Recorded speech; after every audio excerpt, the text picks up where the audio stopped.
Hey everybody, it's Lawrence here from There Be Giants. Just wanted to put a really quick video together for you to go over this really simple question basically, which is WTF are OKRs? This is your quick intro to the world of objectives and key results, which is something that hopefully you've heard of before and probably asking yourself the question, okay, they sound great, but what are they? So I'm just going to spend the next couple of minutes going right into that. It's a question that, as we can see, even Barrick doesn't know the answer to, so it must be a big one. So let's get right into it. So, what are they? Well, objectives and key results are an agile approach to motivating and managing performance in line with your business strategy. Now, at There Be Giants, we make no apologies for the fact that a lot of our methodology is built out of an agile approach. Think of this as taking the agile, lean sprints and scrums that your business might work with in their development and tech teams and applying those principles to the whole business. They really are quickly becoming the de facto standard in goal setting and performance management. This is the pinnacle of how to operate your business to get everybody in line with your strategy. But equally, just as important as knowing what they are, I think it's super important just to dispel this myth right now that OKRs are not a replacement for KPIs. In fact, I would go as far to say that OKRs can't even exist without KPIs. They should form a really beautiful, harmonious relationship when used correctly. And of course, just a little bit of information here about who the sort of people are that are using OKRs to give them a bit of credibility. Well, you've got the likes of LG, Dropbox, Amazon, Google, of course, are a huge player in this market. They put their success in the business and industry down to using OKRs from really early on in the business. You've also got the likes of Facebook, Spotify. I've even written 2 blogs on Spotify and how their use of OKRs has made them the amazing company that they are today, and how they continue to scale and grow. So if you're interested in those, check them out on therebegiants.com, our blog page. And LinkedIn, of course, are also a really big player in the OKR game. But what's the problem that they're here to solve? Well, taking these 4 departments, and I've borrowed this slide, by the way, from our friends over at PM Squared Consulting. So big thanks to Brett and his guys for putting this one together. I got permission, of course. Well, the top team, only 51% of them can name the strategic priorities of the business. And this is according to research done at Harvard with the guys at PM Squared. That's almost half of your top founders, MDs, everybody that can't even name their strategic priorities for the coming year and the years to come. Okay, well, what about the senior execs then? There is a huge drop-off here. Only 22% of them, so leaving 78% of people, can't name the strategic priorities of the business. That is an unbelievable drop-off and a huge proportion of senior exec teams. What about middle management? Okay, so not quite as drastic a drop here, but now we're pushing over 80% of the middle managers that can't name the strategic priorities in the business. That is shocking. And of course, that cascades down to your frontline leads, where only 13% of them can name what the strategy is that the business is pushing for. And therefore, how are they supposed to know what they're doing on a daily basis and how that falls into what the company are doing in the bigger picture, the strategy, mission, and vision that they're all trying to achieve? Obviously, the big scary drop-off is between the top team and the senior executives. But it's those guys that are on the front line that make up the bulk of your workforce and really are pushing everything every day. So we need to make sure those guys know what they're doing. A really lovely analogy that I like to use for this is that of the family. Okay, so you've got mum and dad there, the 2 kids. Now, I'm sure some of you watching this are parents, and if not, hopefully everyone else can still relate to what I'm saying and will be able to remember these days. So what's the first question that your kids usually ask you when they come home from school? I bet it's something like, can I go and play outside? Or can I have something to eat? The really standard questions is what we all wanted to do as a kid. And of course, what's your immediate response? Have you done your homework? And so what's the reason of this? when we actually look at it, how come the kids are just wanting to go and play outside or have something to eat, but it's important for you guys to ask them if they've done their homework? It's because you understand what the long-term objectives are for your children. You know that you want them to exceed in maths and English and science. You might know that you want them to exceed in sports and gym as well. But the kids don't. They're living in the moment. They want to know what task they can do now that's going to bring them the most immediate intrinsic reward. They're not looking at those same long-term objectives as you are. And that's exactly how it is in your business. Your frontline staff, those 13% who did understand the frontline priorities, great. But the 87% are just living in the day-to-day momentary units. They're not looking at the long-term objectives, just like the kids are in this example.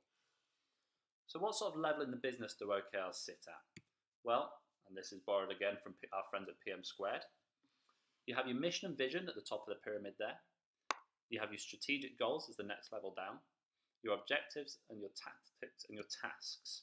Now your mission and vision obviously sits at the very top. This is the purpose, the impact and the way and the why you are in business. This isn't going to change with OKRs. You then have your strategic goals, and we recommend these are set on an annual cadence. Next comes in your quarterly objectives. Now these should align directly into your annual strategic goals. You have your key results that sit underneath these, and I'll come on to how those sit together in a minute, the objectives and the key results. And then you have the tactics and the tasks, your activities, your initiatives. So of course, your mission and vision is long term. Your strategic goals, maybe this year and maybe the next 2, 3, 4, 5 years that they'll carry on for. Then you have your OKRs sat at the quarterly cadence level, and your activities which are happening every single day, hopefully. So you can see there that the bulk of the OKR work falls in at a quarterly level, and it's where they align into those annual strategic goals and priorities to make sure that you're really, really creating laser focus on how the business is going to grow, change, innovate, develop, and really allow you to measure those KPIs inside there that the day-to-day activities are bringing. So what does a good OKR look like? Well, there are two parts to an OKR. An objective statement, which might be something like this. We have destroyed Sauron in order to expel evil from Middle-earth. That is an inspiring objective. And we encourage you to write it in the past tense, just because that allows you to project yourself into the future and really think about what does now look like once I've completed these objectives. And that's how you start to form your series of key results. So with this objective in mind, it might be that you get a series of key results that are the outcome of achieving this objective. So it might be something like all 9 ring wraiths have been successfully defeated. Less than 25% of Morian mines are occupied by the orcs from the current 99%, and the 1 ring has been successfully destroyed. Those are the key results that are going to be the outcome of you achieving your objective of destroying Sauron and expelling evil from Middle-earth.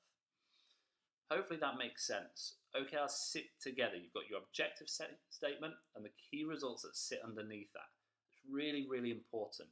And of course, these OKRs should align under those strategic goals, which align under your mission and vision. At Neighbour Giants, we have a few other pillars that we look at for OKR success.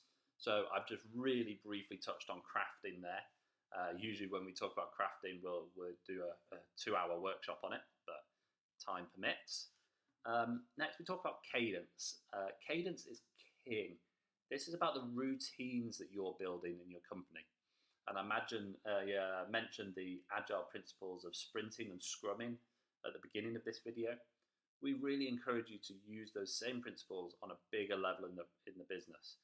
You should be meeting fortnightly to discuss OKR progress, and you need to make sure you're updating your OKRs quarterly and that you are doing a retrospective each quarter as well to find out not only the attainment you achieved towards your key results and your objectives, but also how did the process work for you.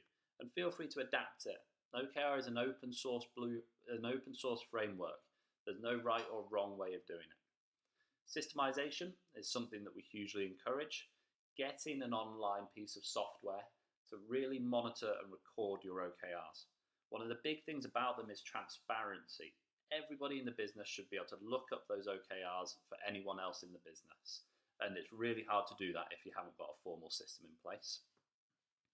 Alignment, I touched on in that pyramid view.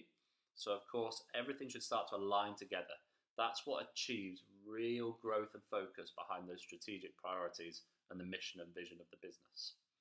Evolution, as I just mentioned in the cadence, this is an ongoing process. It's not going to just happen overnight. You're not going to get it perfect overnight. Make sure you keep on having those meetings to discuss how you can make this work better for your business. And finally, culture.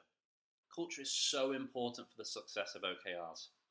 If you have a fear of failure in your business, or if your employees are scared of approaching their managers and saying to them, look, you know what, boss, I'm really sorry, but I just don't feel like I'm going to achieve this OKR this quarter, then that's a huge problem, and that will lead to you failing with OKRs. It's super important in those sprint meetings that I mentioned before, that if an employee feels like they're not making strong enough progress towards their key results, then they can come and talk to you, and you can just examine and have a think, and in the end, decide what you're going to do. Are you going to devote more resources to the problem? Can you bring some extra support in externally to help the problem? What is the priority of solving this problem? But it all starts with the employee trusting that they can come to you for help and support. So there are 6 pillars that we always cover at There Be Giants, and they're super critical for OKR success. Hopefully you found this really short video useful. The quick guide to WTF are OKRs. If there's anything that you'd like further detail on, feel free to check out the website, therebegiants.com. Subscribe to our podcast, Giant Talk, which is actually the world's first OKR podcast, and we cover some really great topics on there with amazing guests. Or feel free to drop me an email, lawrence@therebegiants.com, or give us a call on 0161 444 1135. Let me know what you think, and I really look forward to chatting with you soon. Thanks. Bye.